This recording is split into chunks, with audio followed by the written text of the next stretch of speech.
نہیں خوش بخت۔ السلام علیکم دوستو، آج میں آپ کو حضرت عمر فاروق رضی اللہ تعالیٰ عنہ کا ایک واقعہ سنانے لگا ہوں۔ حضرت عمر فاروق رضی اللہ تعالیٰ عنہ نے کبھی کوئی خواہش نہیں کی۔ ایک دن مچھلی کھانے کو دل چاہا تو اپنے غلام یرکا سے اظہار فرمایا۔ یرکا آپ کا بڑا وفادار غلام تھا۔ ایک دن آپ نے فرمایا، یرکا آج مچھلی کھانے کو دل کرتا ہے، لیکن مسئلہ یہ ہے 8 میل دور جانا پڑے گا، دریا کے پاس مچھلی لینے اور 8 میل واپس آنا پڑے گا مچھلی لے کے۔ پھر آپ نے فرمایا، رہنے دو، کھاتے ہی نہیں، ایک چھوٹی سی خواہش کے لیے اپنے آپ کو اتنی مشقت میں ڈالنا اچھا نہیں لگتا۔ 8 میل جانا اور 8 میل واپس آنا صرف ایک مچھلی کے لیے، چھوڑو یرکا، اگر قریب سے ملتی تو اور بات تھی۔ غلام کہتا ہے کہ میں کئی سالوں سے آپ کا خادم تھا، لیکن کبھی آپ نے کوئی خواہش کی ہی نہیں تھی، پر آج جب خواہش کی ہے تو میں نے دل میں خیال کیا کہ حضرت عمر فاروق رضی اللہ تعالی عنہ نے پہلی مرتبہ خواہش کی ہے اور میں پوری بھی نہ کروں، ایسا کیسے ہو سکتا ہے؟ غلام کہتے ہیں، جناب عمر فاروق رضی اللہ تعالی عنہ ظہر کی نماز پڑھنے گئے تو مجھے معلوم تھا ان کے پاس کچھ مہمان آئے ہوئے ہیں، عصر ان کی وہیں ہو جائے گی۔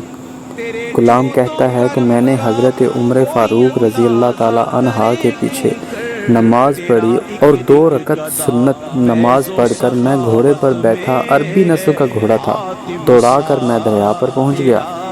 عربی نسل کے گھوڑے کو 8 میل کیا کہتے۔ وہاں پہنچ کر میں نے ایک ٹوکرا مچھلی کا خریدا اور حضرت عمر فاروق رضی اللہ تعالی عنہ کی عصر کی نماز ہونے سے پہلے میں واپس آ گیا اور گھوڑے کو میں نے ٹھنڈی چھاؤں میں باندھ دیا تاکہ اس کا جو پسینہ آیا ہوا ہے وہ خشک ہو جائے اور کہیں حضرت عمر فاروق رضی اللہ تعالی عنہ دیکھ نہ لیں۔ غلام کہتا ہے کہ گھوڑے کا پسینہ تو خشک ہو گیا، پر پسینے کی وجہ سے گرد و غبار گھوڑے پر جم گیا تھا، جو واضح نظر آ رہا تھا کہ گھوڑا کہیں سفر پہ گیا تھا۔ میں نے سوچا کہ حضرت عمر فاروق رضی اللہ تعالی عنہ دیکھ نہ لیں، پھر میں نے جلدی سے گھوڑے کو کنویں پر لے گیا اور اسے جلدی سے غسل کرایا اور اسے لا کر چھاؤں میں باندھ دیا۔ جب ہماری خواہشات ہوتی ہیں تو کیا حال ہوتا ہے، لیکن یہ خواہش پوری کر کے ڈر رہے ہیں کیونکہ ضمیر زندہ ہے۔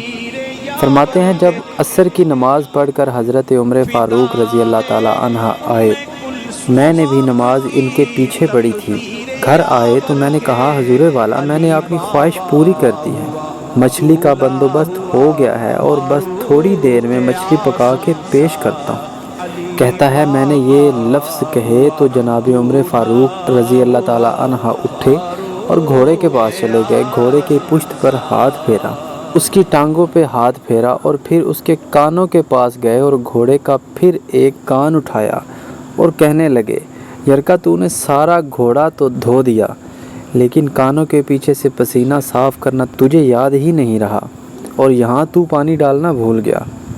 حضرت عمر فاروق رضی اللہ تعالی عنہ گھٹنوں کے بل زمین پر بیٹھ گئے اور کہنے لگے، او یار یرکا، ادھر آ، تیری وفا میں مجھے کوئی شک نہیں ہے اور میں کوئی زیادہ نیک آدمی بھی نہیں ہوں، کوئی پرہیزگار بھی نہیں ہوں، میں تو دعائیں مانگتا ہوں، اے اللہ میری نیکیاں اور برائیاں برابر کر کے مجھے معاف فرما دے، میں نے کوئی زیادہ تقوی اختیار نہیں کیا۔ اور بات کو جاری رکھتے ہوئے فرمانے لگے، یار ایک بات تو بتا، اگر یہ گھوڑا قیامت کے دن اللہ کی بارگاہ میں فریاد کرے کہ یا اللہ، عمر نے مجھے اپنی ایک خواہش پوری کرنے کے لیے 16 میل کا سفر طے کرایا، اے اللہ میں جانور تھا، بے زبان تھا، 16 میل کا سفر ایک خواہش پوری کرنے کے لیے، تو پھر یرکا تو بتا، میرے جیسا وجود کا کمزور آدمی مالک کے حضور گھوڑے کے سوال کا جواب کیسے دے گا؟ یرکا کہتا ہے، میں اپنے باپ کے فوت ہونے پر اتنا نہیں رویا تھا جتنا آج رویا۔ میں تڑپ اٹھا کہ حضور یہ والی سوچ، یہاں تو لوگ اپنے ملازم کو نیچا دکھا کر اپنا افسر ہونا ظاہر کرتے ہیں۔ غلام رونے لگا۔ حضرت عمر فاروق رضی اللہ تعالی عنہ کہنے لگے، اب اس طرح کر گھوڑے کو تھوڑا چارہ اضافی ڈال دے اور یہ جو مچھلی لے کے آئے ہو اسے مدینے کے غریب گھروں میں تقسیم کر دو اور انہیں یہ مچھلی دے کر کہنا کہ تیری بخشش کی بھی دعا کریں اور عمر کی معافی کی بھی دعا کریں۔ اللہ پاک سب کو ایسا لیڈر، ایسا بادشاہ عطا فرمائے اور ہمارے پاکستان کے حال پہ بھی رحم فرمائے۔ حسن در عالم پستی سر رفعت اگر داری، بیا فرق ارادت بردر فاروق اعظم سا۔